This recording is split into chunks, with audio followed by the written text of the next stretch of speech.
Kia ora koutou, my name is Tom Baker and I'm introducing the Human, Social and Behavioural Sciences cluster. I'm the postgraduate advisor for geography, and geography is a multidisciplinary discipline. It comprises the physical and social sciences. On the physical end of the spectrum, you have physical geography. On the social end, you have human geography. And in between lies the more technically and methodologically driven subdiscipline of GIS, or Geographical Information Systems. What we teach in the human side of geography is social, political, economic, technological and environmental change across all scales, from the local to the global. And we do work out there in the field, but also in more desk-based environments. So as you get a sense in that description of the scope of geography, and that is one of the strengths we believe in geography, is spanning different interests, of integrating different systems of thought and knowledge to address the pressing issues that confront society today. Our graduates develop specialist skills in their particular areas of interest, but also highly valuable general skills, critical thinking, the development of solutions, and all important collaboration skills that are increasingly prized by employers across government, NGOs, iwi, private and academic sectors. And our graduates consistently get placed across these broad spectrums of areas of employment. Very quickly, the postgraduate programs that are offered in geography span from capping off your bachelor degree with an honours year, which is 25% research, 75% courses. Postgraduate diploma in science is 1 year intensive coursework. MA and MSc spans the 100% research option, or the 2-year option, which is 1 year research, 1 year teaching. And of course, the PhD degree of usually 3 to 4 years research intensive. In terms of the thematic concerns that our academic staff in geography pursue and supervise projects on, ranging from sustainability and housing, policymaking and governance, participation and collaboration, development, food systems, health and well-being, and overlapping with our physical geography colleagues in areas of interest around coasts, rivers, climates, and landscapes of varying sorts. And here is just a quick example in the bottom right-hand corner of one of our master's graduates, Caitlin Newell-Kearns, who quickly after her master's degree was employed by the Child Poverty Action Group, and now you see her occasionally on the news out there addressing some of the important social and public policy challenges that confront Aotearoa, New Zealand. And I was surprised to wake up one morning with my cup of tea, seeing her on breakfast television, releasing a new report from the Child Poverty Action Group. That's geography. I'm keen to answer any questions you might have, but for now, I will pass over to colleagues in exercise sciences to tell you about their programs. Thank you, Tom. My name is Arne Nieuwenhuis, and I'm one of the program leaders for postgraduate programs in exercise sciences. So in exercise sciences, we study human movement and physical activity across the whole spectrum, from people that are recovering from injury or suffering from chronic illness and need to regain functionality, all the way through to professional athletes who try to optimize their movement performances. If you study postgraduate in exercise sciences, that happens at our dedicated facilities at Newmarket campus, which you see on this slide, where we have our research labs, but also where we run an actual health and rehabilitation clinic that is visited by chronic patients. In exercise sciences, we have 3 postgraduate programs that you see listed on this screen. Exercise sciences, which is a research-oriented program, and then 2 taught programs, one coming soon, starting 2022, clinical exercise physiology and physiotherapy practice.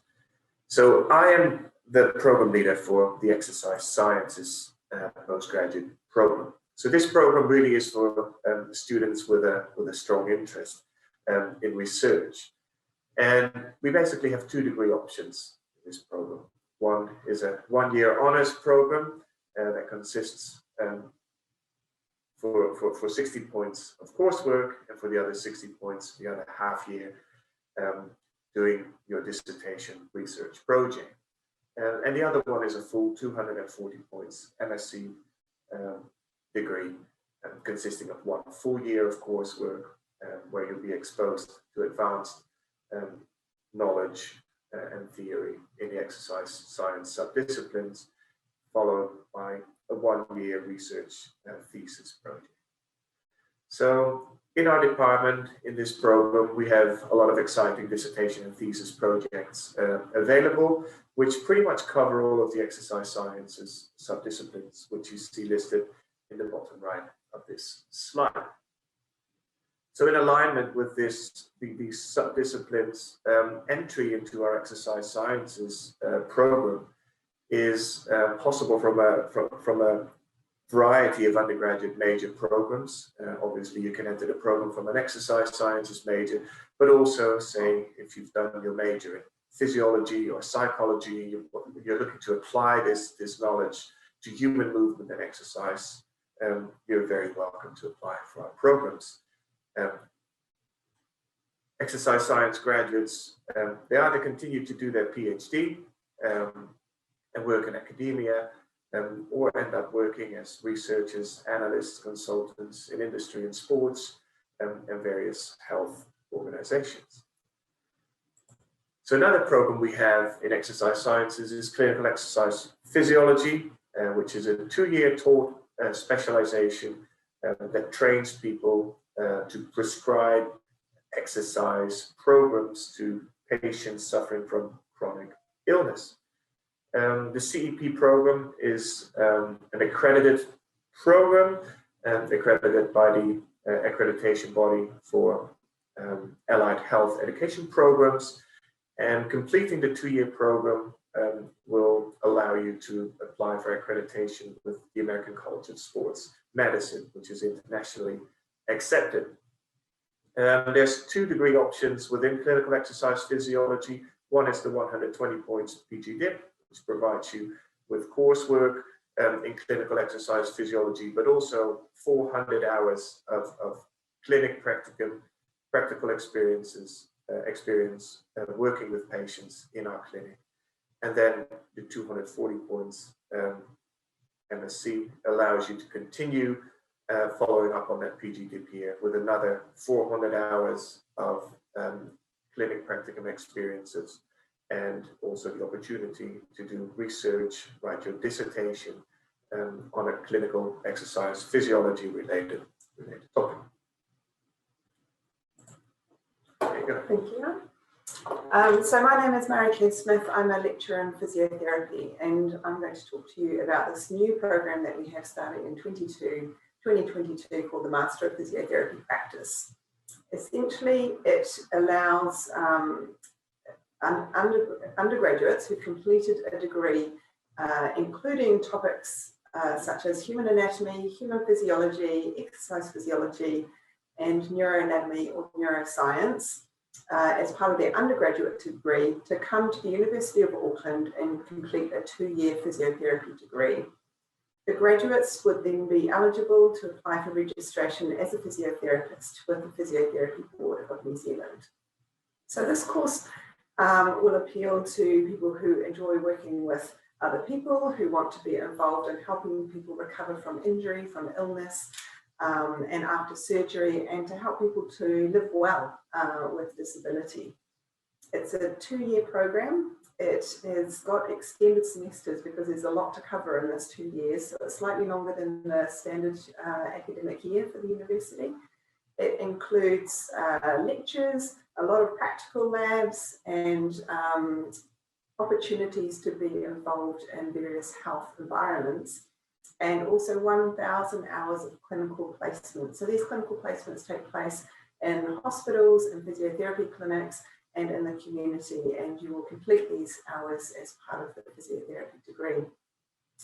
The type of areas physios can work in cover a whole range of things, as you can see on the bottom of the slide, from sports injury, injury prevention, to occupational health, pediatrics, neurology, respiratory, and so on. So it covers a whole range of different areas, and the physio program itself will cover the 3 absolute basics of musculoskeletal or orthopedics, neurology, and respiratory physiotherapy. If you are interested in applying for this course and you don't have all of the prereqs as part of your undergraduate degree, then I'd encourage you still to get in touch, because we could have a discussion about how to bridge the gap so that you can take part in this program. Kia ora koutou, ko Claire McCann tōku ingoa, and I am talking to you about, or I'd like to welcome you to the School of Psychology in the Faculty of Science, and all the wonderful postgraduate options that we have available. So what I've got here is just a whole range of pictures to entice you to come to the School of Psychology and look at some of our postgraduate offerings. Over on the left here, we've got a photograph actually of the building that we're in. And the reason for showing that is partly because it's a gorgeous new building and it contains about 15 different labs. So obviously the building has availability for teaching space, lab space, clinics, and all of the things that you would typically expect for studying in a university. But much more than that, actually, the bulk of the postgraduate work is conducted outside of the university, so off campus. And so we have students who are going into places like schools, marae, hospitals, various types of private clinics, child development centres, prisons, various places of work in order to collect data and sometimes to do their analysis, and then obviously coming back to the School of Psychology for any teaching and assessment that's needed. And this is really to reflect the diverse types of work that we do, the types of clients and populations that we work with, as well as the geographical areas that we work across, not just in Auckland, but predominantly in Auckland. What we've also got here is a picture of the new building. So some of psychology is taught up in the Grafton campus. So that's where speech science is based. And of course, that's right next to the Faculty of Medical and Health Science and just across the road from the hospital, which makes it great for people who are doing neuropsych, some of the forensic courses, and obviously psychological medicine. And there's some lovely links in with our colleagues in health. And then just across the bottom here, we've got a range of the different types of research that's possible within postgraduate study in psychology. So we've got somebody here with an EEG cap on, and this is measuring her brain activity and brain waves, part of our neuroimaging lab work. And that includes things like eye tracking for visual perception, as well as auditory perception and auditory processing and emotion processing. So a range of different types of postgraduate work where we're examining brain waves and neurological activity, as well as imaging, functional and structural imaging that's going on. We've also got an image, just a generic image, it's not actually from the lab, but a generic image of language development. And we've got a world famous Ella lab. Some of you may have heard of this already, which is a fantastic lab where mums and babies and children come in, or dads, but quite often it's their mums. And it's looking at the relationship between children and their parents. So that parent-child interaction, the growth and development of children across those early years of childhood. We've also got a very large and very well-known behavioural component to our postgraduate teaching in the School of Psychology. And I've got an example here of some pigeons from the Pigeon Lab. And that is something which is conducted throughout the stages of undergraduate and into postgraduate study in the School of Psychology. We also have a very well-known canine lab that's quite often in the news as new information comes out from the canine lab and we learn more about the relationship between dogs and their owners. And on the right here, I've got a couple of examples of some bibliography, some recent bibliography which were published recognising Māori and Pacific and Indigenous psychologies. And we're extremely proud of the work that's gone into developing those bibliographies. And on the next slide, we just talk about the different journeys that it's possible to take within the School of Psychology. And some of you will know that it's possible to come into psychology from the art side or from the science side. It doesn't matter, there's no special treatment from one side or the other. They're both equally valid, they're just different journeys or entry points that people make to come into postgraduate study.